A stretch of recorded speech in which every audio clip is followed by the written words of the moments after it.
Jesus Christ is the Son of God. Jesus is a religious person whose life and teachings are recorded in the Bible's New Testament. He is a well-known Christian figure, and many Christians throughout the world see him as God's incarnation. What did Jesus Christ do and who was he? In the year 6 BC, Jesus Christ was born in Bethlehem.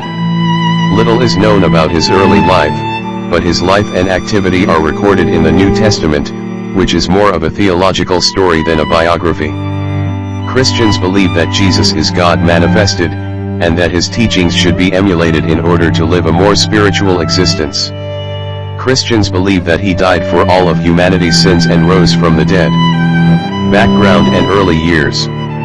The majority of Jesus' life is told in the four Gospels of the New Testament Bible, known as the canonical Gospels, written by Matthew, Mark, Luke, and John.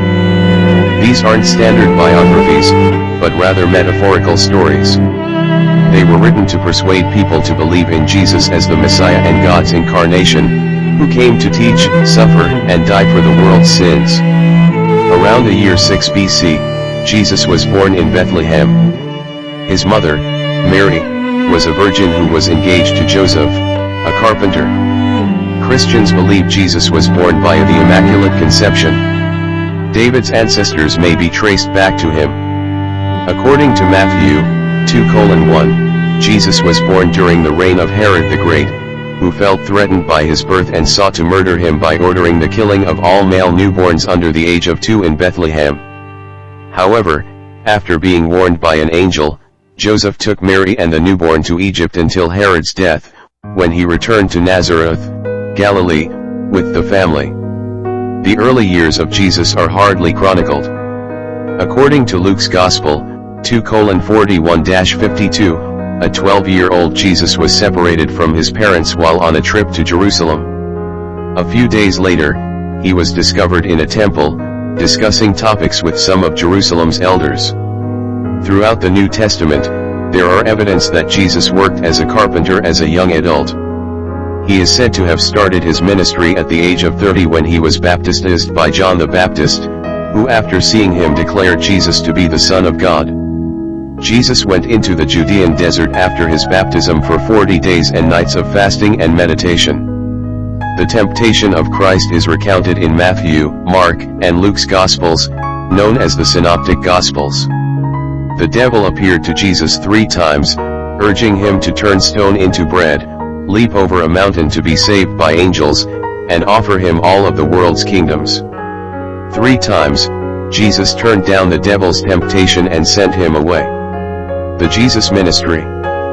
When Jesus returned to Galilee, he began touring the surrounding towns. During this time, a number of people became his disciples. One of them was Mary Magdalene, who was first mentioned in Luke's Gospel, 8:1-3, and later referenced in all 4 Gospels at the Crucifixion. Despite not being included in the framework of the 12 disciples, she is supposed to have been involved in Jesus' activity from the beginning through his death and afterward. According to Mark and John's Gospels, Jesus appeared to Magdalene first after his resurrection. According to John's Gospel, 2:1-11, Jesus and his followers attended a wedding with his mother, Mary, at Cana, Galilee, when he began his ministry. When the wedding host ran out of wine, Jesus' mother asked him for help. Jesus hesitated at first, but soon relented and asked a servant to bring him large jars of water. He made a wine out of the water that was superior than any of the wine served at the wedding. The event is described in John's Gospel as the first evidence of Jesus' glory and his supporters' confidence in him.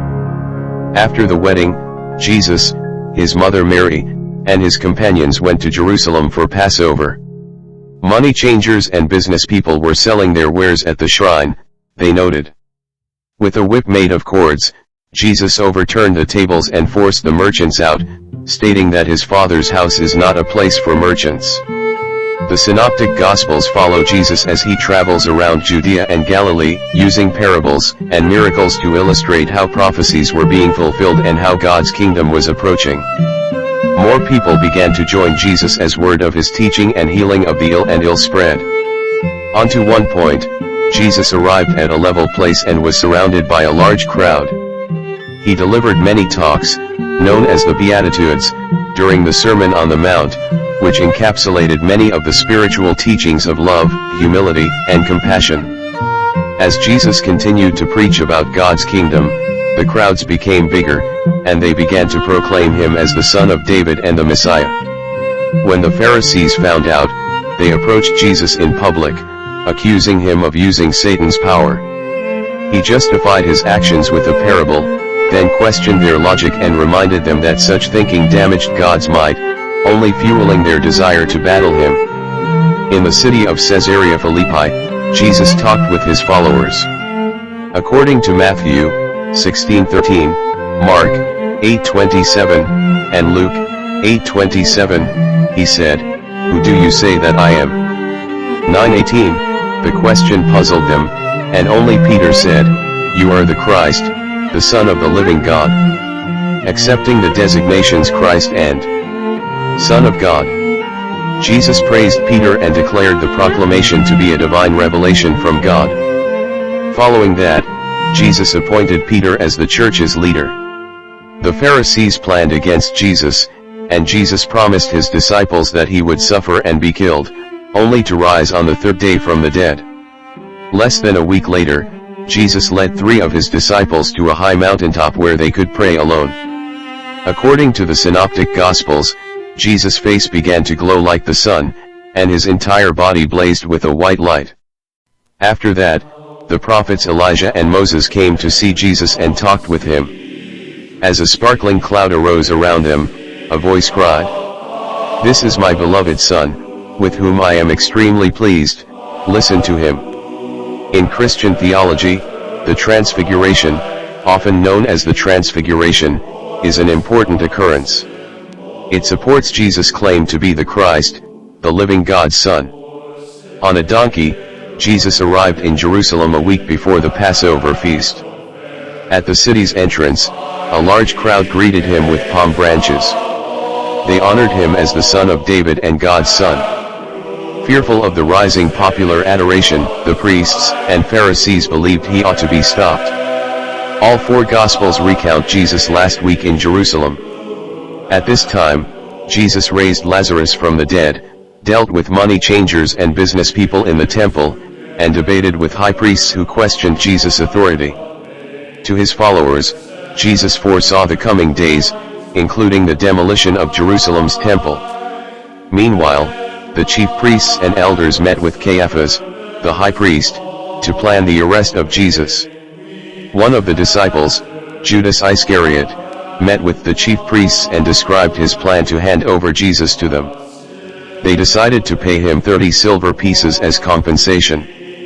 The Last Supper is a painting that depicts the Last Supper. Jesus and his 12 disciples assembled for the Passover feast, when he said his final words of trust to them.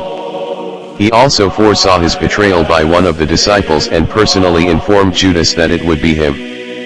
Peter would have denied knowing Jesus 3 times before a rooster crowed the next morning, Jesus stated. At the conclusion of the meal, Jesus instituted the Eucharist, which reflects the Christian religion's relationship between God and people. After the Last Supper, Jesus and his disciples walked to the Garden of Gethsemane to pray. Jesus implored with God to spare him this cup, his agony and death. He begged a bunch of his disciples to pray alongside him, but they all fell asleep. Then came the decisive time. Judas was among the soldiers and government officials that came. After giving him a kiss on the cheek to identify him, the soldiers arrested Jesus. By waving his sword and removing one of the soldiers' ears, one disciple sought to stop the arrest. In contrast, Jesus rebuked him and healed the soldier's wound. Following his incarceration, many of his followers went into hiding. Jesus was hauled in front of the high priest and interrogated. Because he didn't respond, he was spit on and assaulted. Peter had accompanied Jesus to the court of the high priests in the meantime.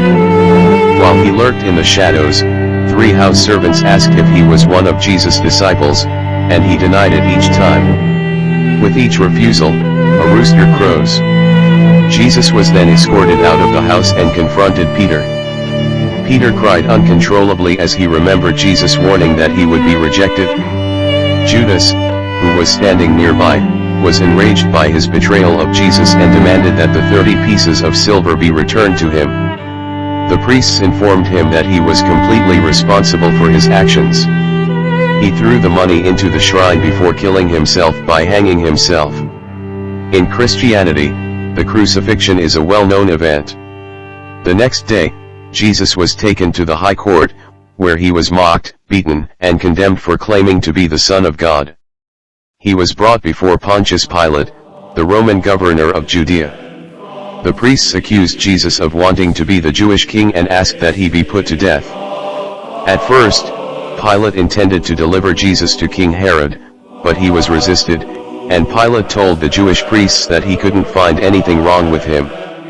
The priests reminded him that anybody claiming to be a king is speaking against Caesar. Pilate publicly cleared himself of culpability, yet he authorized the crucifixion in response to the crowd's demands. Jesus was tortured and tormented by Roman troops before being crowned with thorns and brought to Mount Calvary. 2 thieves, one on Jesus' left and the other on his right, were crucified alongside him. The charge against him read, "King of the Jews," over his head. At his feet sat his mother, Mary, and Mary Magdalene. The soldiers and the throng ridiculed Jesus in the final 3 hours of his life, and the Gospels detail Jesus' suffering and outbursts, as well as his final remarks. While Jesus was on the cross, the sky darkened, and shortly after his death, an earthquake hit, shredding the temple curtain from top to bottom. By piercing his side with a spear that only discharged water, a soldier verified his death. After being carried down from the cross, Jesus was beheaded and buried in a nearby tomb, bringing the dead back to life. 3 days after Jesus' death, his tomb was discovered empty. He had risen from the dead and appeared first to Mary Magdalene, then to his mother Mary. They both notified the hidden disciples, and Jesus eventually came to them and told them not to be afraid. Christ commanded his followers to go forth into the world and preach the gospel to the whole human population during this limited era. After 40 days, Jesus led his people to Mount Olivet, which is located east of Jerusalem.